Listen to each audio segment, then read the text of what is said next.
Hello friends and once again welcome on coders point YouTube channel.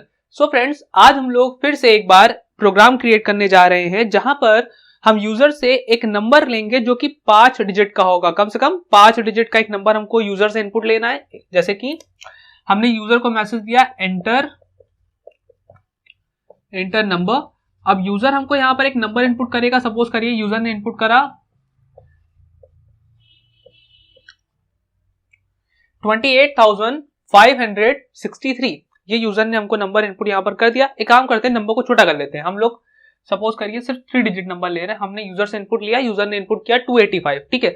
और user को confusion ना हो इसलिए हम एक काम करते हैं, यहां लिख देते हैं एंटर 3 डिजिट नंबर। हम यूजर से एक 3 डिजिट का नंबर ले रहे हैं। यूजर ने इनपुट किया 283 और हम उसको आउटपुट में क्या देंगे, तो हम आउटपुट में इस नंबर को रिवर्स करके प्रिंट करा देंगे। तो हमने यहां पे प्रिंट कराया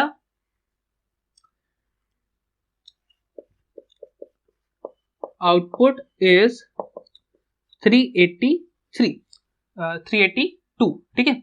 तो आज हम लोग को इस चीज का प्रोग्राम बनाना है, यानी कि हमको एक 3 डिजिट के नंबर को रिवर्स कराना है।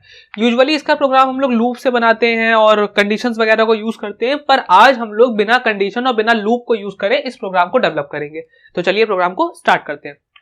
सबसे पहला काम आपको करना क्या है, सबसे पहला काम आपको यहाँ पर आउटपुट आपको समझ में आ ही चुका है कि किस तरीके से यूजर से इनपुट लेना है और क्या आउटपुट लेना है, ठीक है। सबसे पहले हम लोग लॉजिक समझ लेते हैं अपने प्रोग्राम का, और लॉजिक के बाद फिर उसको क्रिएट करेंगे कंप्यूटर पे और फिर देखते हैं क्या आउटपुट आता है। तो सबसे पहले हमने यहाँ पर एक वेरिएबल क्रिएट कर लिया और ये वेरिएबल है इंटीजर टाइप का। इस वेरिएबल का नाम है ए और ये वो वेरिएबल है जिसमें हम यूजर से इनपुट लेंगे, ठीक है। एक काम करते हैं, हमने इसका नाम दे दिया नम, जिससे कि हमको समझ पाने में आसानी हो। तो हमने यहाँ पर एक वेरिएबल बना लिया नम नाम का, जिसमें एक इंटीजर टाइप की वैल्यू को हम स्टोर कराने वाले हैं, ठीक है। तो यूजर के सामने हमने मैसेज दिया एंटर अ नंबर। यूजर ने एक नंबर इनपुट किया। सपोज करिए यूजर ने इनपुट करा 526 और हमने उसको नम नाम के वेरिएबल में स्टोर करा के रख लिया। इतना काम कर लेने के बाद अब आपको लॉजिक समझना है कि किस तरीके से हम इस नंबर को रिवर्स कराएंगे। तो देखिए, अगर हम इस नंबर को बड़ा बड़ा करके लिखें जैसे 526, तो आपको पता है ये पोजीशन है 1s पोजीशन, ये पोजीशन है 10s पोजीशन और ये पोजीशन है 100 पोजीशन, ठीक है। अब हमको करना क्या है, सबसे पहले तो हम इस नंबर को 526 को अलग अलग कर लेंगे। मतलब 6 को अलग कर लेंगे, 5 को अलग कर लेंगे और 2 को अलग कर लेंगे। उसके बाद इनकी पोजीशंस को चेंज कर देंगे। मतलब कि जो 1s पोजीशन पर है वो 100 पोजीशन पे आ जाएगा, जो 100 पोजीशन पे है वो 1s पोजीशन पे चला जाएगा और जो 10s पोजीशन पे है वो अपनी जगह पे रहेगा और आपका नंबर रिवर्स हो जाएगा। तो चलिए करते हैं। अब नंबर को अलग अलग करने के लिए, क्योंकि ये 3 डिजिट का एक नंबर है, तो हमने क्या करा, हमने यहाँ पे 3 वेरिएबल बना लिए। सपोज ये वेरिएबल इसका नाम ए, ये वेरिएबल इसका नाम बी और ये वेरिएबल इसका नाम सी, और तीनों ही के तीनों इंटीजर टाइप के हैं। आपको ये बात का ध्यान रखना है, ठीक है। अब नंबर अलग अलग करने के लिए हम लोग क्या करेंगे, सबसे पहले हमने वेरिएबल बना लिए। अब सबसे पहले वाले वेरिएबल में यानी कि ए में हमको स्टोर कराना है अपने नंबर का सबसे पहला डिजिट। मतलब 526 का हम लास्ट से स्टार्ट करेंगे। सबसे पहले हमको 6 को अलग करना है और 6 को अलग करके उसको स्टोर करा देना है ए के अंदर, ठीक है। 6 को अलग करना है और 6 को अलग करके हम क्या करेंगे, उसको ए में स्टोर करा देंगे। तो देखिए, जब कभी भी आपको कभी भी ऐसा प्रोग्राम मिले जहां पर आपको डिजिट्स को अलग अलग करना हो, तो आपको सबसे पहले ये करना है कि उस नंबर को आप 10 से डिवाइड करा दीजिए, ठीक है। तो अब अगर हम 526 को यहां पर 10 से डिवाइड करा दें तो देखिए 10 5 जा 50, 26, 10 2 जा 20 और लास्ट में 6। क्या मिला आपको लास्ट में 6। यहाँ पे रिमाइंडर क्या आया हमारे पास, यहाँ पर रिमाइंडर हमारे पास आया 6 और हमारे पास नंबर क्या था 526। तो आप अपने आप देखिए, आपको सबसे लास्ट वाली डिजिट यहाँ पे मिल चुकी है 6, ठीक है।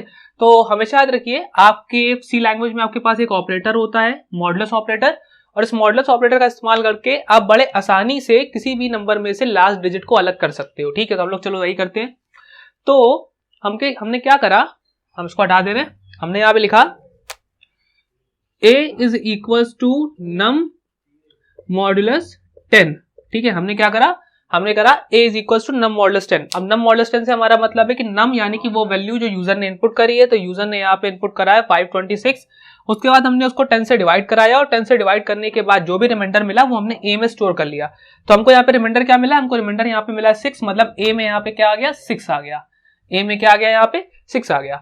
अब उसके बाद आपको करना ये है, क्योंकि आप अपना जो आपने नंबर था, इस नंबर का लास्ट वाला डिजिट आप अलग कर चुके हो, तो अब आपको सिर्फ इतने पे कैलकुलेशन करनी है, सिर्फ इतने पे कैलकुलेशन करनी है। 6 से आपसे कोई मतलब नहीं, क्योंकि 6 आप ऑलरेडी निकाल चुके हो। तो उसके लिए आप क्या करोगे, उसके लिए आपको करना बस इतना है कि आपने लिखा num is equals to num divide by 10। अब यहाँ पे डिवीजन ऑपरेटर क्या करेगा, तो जिस तरीके से modulus operator division operation perform करने के बाद आपको रिमाइंडर रिटर्न करता है, उसी तरीके से डिवीजन ऑपरेटर यानी कि ये वाला ऑपरेटर डिवीजन परफॉर्म करने के बाद आपको कोशेंट वैल्यू रिटर्न करता है। तो ये ऑपरेशन मतलब कि ये ऑपरेशन करने के बाद, डिवीजन ऑपरेशन करने के बाद ये ऑपरेटर डिवीजन ऑपरेटर आपको क्या रिटर्न करेगा, कोशेंट वैल्यू। तो अगर आप इसको देखो तो नम के अंदर हमारे पास क्या बचेगा, नम के अंदर हमारे पास बचेगा सिर्फ 52। क्यों बचेगा सिर्फ 52, क्योंकि अगर हम 526 को 10 से डिवाइड करेंगे तो हमारे पास रिमाइंडर 6 आ रहा है और क्वोशंट वैल्यू हमारे पास 52 आ रही है। अब कई लोग कहेंगे कि हम पॉइंट लगा करके आगे भी सॉल्व कर सकते हैं, तो नहीं, हम ऐसा नहीं कर सकते।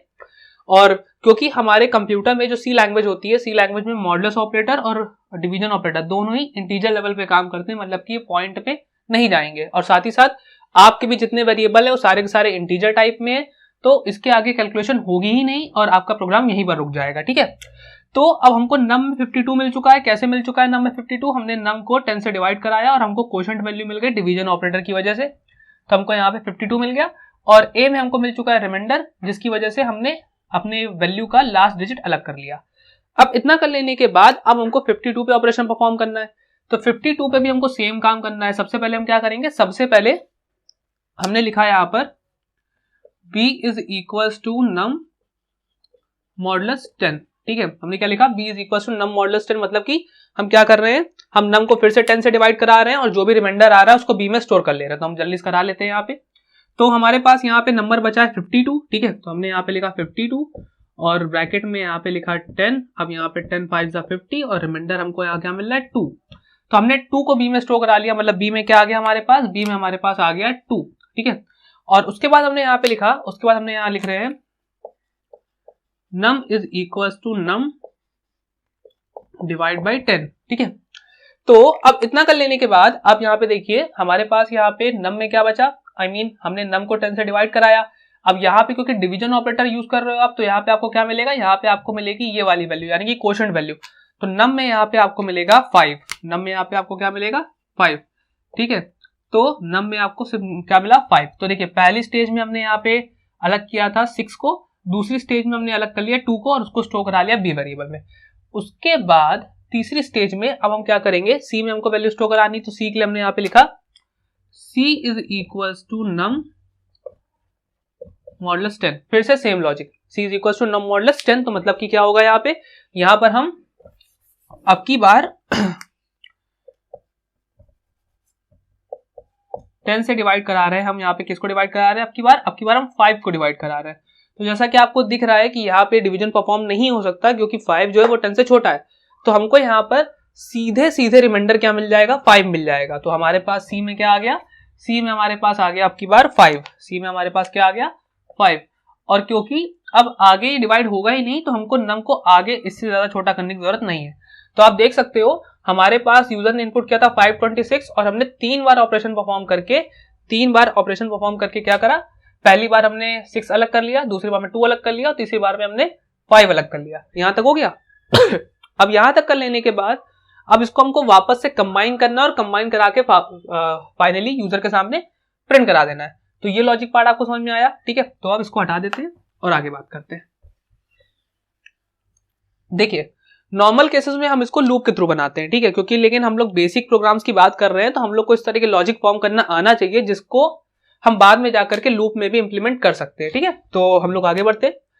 अब ये जो आपने अलग अलग वैल्यू स्टोर करा के रखी है, अब आपको इनको स्टोर कराना है, एक जगह पर इकट्ठा करना है और उसका प्रिंट करा देना है। और जैसा कि मैंने आपको बताया था कि आपकी जो वैल्यू यूजर ने जो इनपुट करी है, यूजर ने इनपुट करा था 526, तो यहाँ पे जो 6 है वो 1st पोजीशन पर है, 2 10th पोजीशन पर है और 5 जो है वो 100th पोजीशन पे है। ये चीज आपको अच्छे से यहाँ पे पता है। ठीक है, तो फ्रेंड्स ये चीज आपको अच्छे से पता है और आपको ये भी पता है कि हमको क्या करना है, हमको इसको रिवर्स करा के प्रिंट कराना है, मतलब प्रिंट होना चाहिए 625। तो इसके लिए हमने क्या करा, हमने एक वेरिएबल और बनाया जिसका नाम है कैल। ठीक है, तो ये वेरिएबल है, लेट सपोज इसका नाम है कैल और ये भी इंटीजर टाइप की वैल्यू सपोर्ट करता है। और अब हमको इस कैल वेरिएबल के अंदर इन तीनों वैल्यूज को इकट्ठा करा करके स्टोर करना है, फाइनली उसको प्रिंट करा देना है। तो हमने लिखा कैल, और सबसे पहले हमने यहाँ पर ए वेरिएबल लिया। क्यों लिया ए वेरिएबल? क्योंकि सबसे पहले हमको क्या चाहिए, 6 चाहिए, क्योंकि हम इसको अगर रिवर्स कराएंगे तो आंसर क्या आना चाहिए, 625 आना चाहिए। तो सबसे पहले हमने ए वेरिएबल लिया। अब ए वेरिएबल के अंदर जो वैल्यू है वो है 6, जो कि यहाँ पर है 1 पोजीशन पर, और इसको हमको शिफ्ट करना है 100th पोजीशन पर। तो हमने इसको उठा करके मल्टीप्लाई कर दिया 100 से, तो ये अपने आप शिफ्ट हो गई 100 पोजीशन पर। उसके बाद हमने लिया यहाँ पर बी को, ठीक है, बी को लिया। अब बी यहाँ पर भी 10 पे और यहाँ पर भी हमको 10 पे ही चाहिए, तो हमको इसको सिंपली मल्टीप्लाई करा देना है 10 से। और उसके बाद हमने फिर प्लस किया, और प्लस करने के बाद अब की बार हमको यहाँ पर चाहिए सी, जो कि यहाँ पर 100 पोजीशन पर है, पर हमको प्रिंट करानी 1 पोजीशन पर। तो हमने क्या करा, सी मल्टीप्लाई बाई 1। और फाइनली अगर आप इसको देखोगे तो यहाँ पर हमको क्या मिलेगा, यहाँ पर हमको मिलेगा 6 इंटू 100, यहाँ पर हमको मिलेगा, ये हो गया ब्रैकेट में, ये हमको मिलेगा यहाँ पर 2 इंटू 10, और यहाँ पर हमको मिलेगा यहाँ पे 5 इंटू 1। और फाइनली आप इसको सॉल्व कर लीजिए, तो यहाँ पर 600 प्लस 20 प्लस 5, और ये आ जाएगा 625। यूजर ने इनपुट किया था 526, हमने इसको उल्टा करके 625 करा दिया। अब इसको हम यूजर के सामने प्रिंट करा देंगे। तो ये हो गया हमारा ओवरऑल प्रोग्राम, और इस तरीके से हम एक 3 डिजिट नंबर को रिवर्स कर रहे हैं। ना तो इफ कंडीशन यूज कर रहे हैं यहाँ पे, ना ही लूप यूज कर रहे हैं, सिर्फ बेसिक कंसेप्ट को यूज करके हम आसानी से 3 डिजिट के नंबर को प्रिंट करा सकते हैं। तो चलिए अब देखते हैं इसको कंप्यूटर में कैसे किया जाएगा। तो फ्रेंड्स, हम लोग आ चुके हैं हमारे कंप्यूटर स्क्रीन पे। तो चलिए प्रोग्राम को क्रिएट करते हैं। सबसे पहले हम लोग सी लैंग्वेज का बेसिक स्ट्रक्चर लिख लेंगे। तो हमने लिखा हैश इंक्लूड stdio.h, फिर उसके बाद हमने लिखा इंट मेन, फिर ब्रैकेट ओपन एंड क्लोज, और फिर उसके बाद इस तरीके से, और फाइनली रिटर्न 0। अगर आपको ना पता हो कि बेसिक स्ट्रक्चर कैसे लिखा जाता है तो प्लीज डिस्क्रिप्शन में जाकर के प्लेलिस्ट को ज्वाइन करें और इंट्रोडक्शन वीडियो जरूर देखें, जिससे कि आपको ये बेसिक चीजें पता चल सके। अब उसके बाद सबसे पहले हमको यहाँ पे एक वेरिएबल चाहिए। हमने यहाँ पे एक वेरिएबल क्रिएट करा अमाउंट नाम का। फिर हमको यहाँ पर एक 3 डिजिट की वैल्यू लेनी है, तो उसके लिए हमको उसको अलग अलग 3 पार्ट में स्टोर करना पड़ेगा। तो हमने एक ले लिया D1, एक ले लिया D2 और एक ले लिया D3, और फाइनली एक वेरिएबल ले लिया कैलकुलेशन के लिए। अब इतना कर लेने के बाद उसके बाद हमको क्या करना है, सबसे पहले यूजर को एक मैसेज देना है printf, और यहाँ पे हमने लिखा एंटर 3 डिजिट नंबर, और उसके आगे सेमीकोलन, और फाइनली यहाँ पे सॉरी अंडर कॉलन, उसका सेमीकोलन। अब उसके बाद आपने लिखा स्कैनफ। स्कैनफ लिखने के बाद आपने यहाँ लिखा %d, फिर उसके बाद कॉमा एड्रेस ऑफ, और एड्रेस ऑफ ऑपरेटर के बाद यहाँ पे आपने लिखा अमाउंट, AMT अमाउंट, और उसके बाद आपने यहाँ पे सेमीकोलन लगा लिया। अब यहाँ तक हमने क्या करा है, तो यहाँ तक हमने यूजर से एक 3 डिजिट का नंबर लिया और उसको अमाउंट नाम के वेरिएबल में स्टोर करा लिया।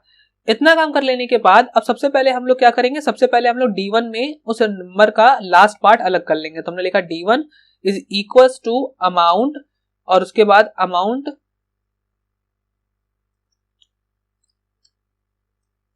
मॉडुलस 10, तो इससे हमको लास्ट पार्ट मिल जाएगा। अब लास्ट पार्ट हटा देने के बाद जितना नंबर बचा उसको स्टोर करने के लिए लिखा amount is equals to amount, और उसका डिवाइड बाय 10। ठीक है फ्रेंड्स, ये हो गया। इस तरीके से हम लोग D2 D3 तीनों के लिए ऐसा ही करेंगे। तो इसको कॉपी करा, और कॉपी करने के बाद यहाँ पर आकर के पेस्ट करा, और फिर से यहाँ पर आकर के पेस्ट करा। ठीक है, यहाँ पर हमने D2 कर दिया, और नीचे आकर के यहाँ पे हमने इसको D3 कर दिया। ठीक है, तो ये हो गया सिंपल सा लॉजिक, नंबर को डिवाइड करके स्टोर करने वाला। अब हमको क्या करना है, कैलकुलेशन करनी है। तो जैसा कि मैंने आपको बताया था, कैलकुलेशन इज इक्वल टू, सबसे पहले हम लोग D1 लेंगे, D1 मल्टीप्लाई बाई 100, क्योंकि ये 3 डिजिट नंबर इसलिए 100 से मल्टीप्लाई कर रहे हैं। आप इसी तरीके से 4 डिजिट के लिए बना सकते हो, बस वहां पर आपको एक वेरिएबल D4 लेना पड़ेगा, और आप वहां पर D1 को मल्टीप्लाई करोगे 1000 से। ठीक है, इसी तरीके से हम लोग ने यहाँ पे मल्टीप्लाई करा D2 मल्टीप्लाई बाई 10, और इसी तरीके से हमने प्लस करा, फिर यहाँ पे लिखा D3 मल्टीप्लाई बाई 1, और इसके बाद यहाँ पे सेमीकोलन, और फाइनली हम वैल्यू को प्रिंट करा देंगे। तो printf आउटपुट इज कॉलन, और यहाँ पे हमने अंदर लिखा %d, और उसके बाद फाइनली यहाँ पे हमने प्रिंट करा दिया कैल। तो देखिए वही सेम लॉजिक जो मैंने आपको समझाया था, यहाँ पे हमने कोड लिख लिया पूरा। तो प्लीज अगर आपको कहीं पे भी किसी भी पार्ट में कोई डाउट आया हो, किसी भी चीज को समझ ना पाए हो आप, तो प्लीज एक बार वीडियो को दोबारा देखें और लॉजिक को खुद से सॉल्व करके देखें। आपको अच्छे से समझ में आ जाएगा कि ये प्रोग्राम कैसे काम कर रहा है। ठीक है, इतना कर लेने के बाद आपको क्या करना है, सबसे पहले आपको फाइल पे जाना है, और फाइल पे जाने के बाद आपको अपने कोड को सेव कर लेना है। सेव पे क्लिक करना है और आपका कोड सेव हो जाएगा। फिर आप रन करा के देखिए। देखिए अब सबसे पहले यूजर से आप इनपुट ले रहे हो, तो यहाँ पे मैसेज आ रहा है एंटर 3 डिजिट नंबर। तो आपने यहाँ पे एक 3 डिजिट नंबर इनपुट कर दिया, सपोज 321, और उसके बाद आपने एंटर प्रेस कर दिया। तो आप देख सकते हैं यहाँ पे आउटपुट हमको क्या मिला, 123, यानी कि नंबर हमारा जस्ट रिवर्स हो गया। तो इस तरीके से आप किसी भी 3 डिजिट नंबर को इजिली रिवर्स कर सकते हो। एक बार हम लोग फिर रन करा के देखते हैं इसको। तो फिर से यहाँ पे रन कराया, तो देखिए फिर से हमसे यहाँ पे इनपुट मांग रहा है, तो हमने यहाँ पे इनपुट दे दिया 897 और एंटर करा, और हमको यहाँ पे आउटपुट क्या मिल रहा है, 798। तो मेथड, तो फ्रेंड्स ये था हमारा ओवरऑल प्रोग्राम। आई होप आपको समझ में आ गया होगा। बहुत ही आसान प्रोग्राम है, इस प्रोग्राम को आप लोग अपने कंप्यूटर पे करके जरूर देखें। तो फ्रेंड्स ये था हमारा ओवरऑल प्रोग्राम। आई होप आपको प्रोग्राम पसंद आया होगा और समझ में भी आ गया होगा। तो फ्रेंड्स अगर वीडियो पसंद आई तो प्लीज हमारे चैनल को सब्सक्राइब करें और वीडियो को लाइक करें। डिस्क्रिप्शन में जाकर के प्लेलिस्ट के लिंक पर क्लिक करें और हमारी प्लेलिस्ट को जरूर देखें। अगर आपको इस प्रोग्राम से रिलेटेड कोई डाउट है तो आप कमेंट करिए, मैं उसका रिप्लाई आपको जल्द से जल्द कर दूंगा। तो मिलते हैं नेक्स्ट वीडियो में। Thank you very much.